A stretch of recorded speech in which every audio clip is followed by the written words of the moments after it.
Let's look at our problem. We need to find 9009 times 999. Those are big numbers, but don't worry, I know a super cool trick that makes this really easy.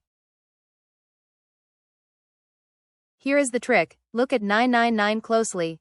It is just 1000 take away 1. And times by 1000 is super easy, we just add 3 zeros. So let's use this idea. Now we swap 999 with 1000 take away 1. This means we do 9009 times 1000, and then take away 9009 times 1. 2 easy steps.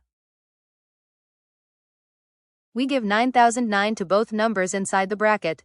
So we get 9009 times 1000, take away 9009 times 1. First, let's do 9009 times 1000. This is easy, we just put 3 zeros at the end. That gives us 9,009,000. 9,009,000.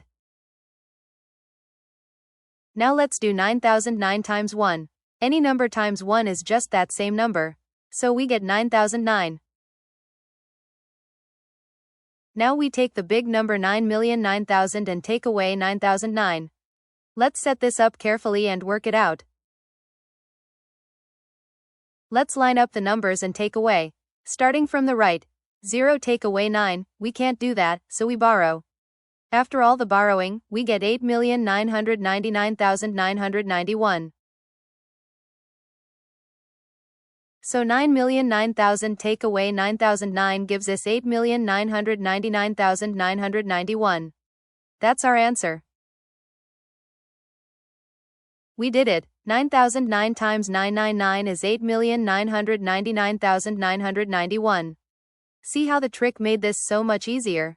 Instead of doing big scary long multiplication, we just did times 1000, times 1, and 1 take away. You are a math star.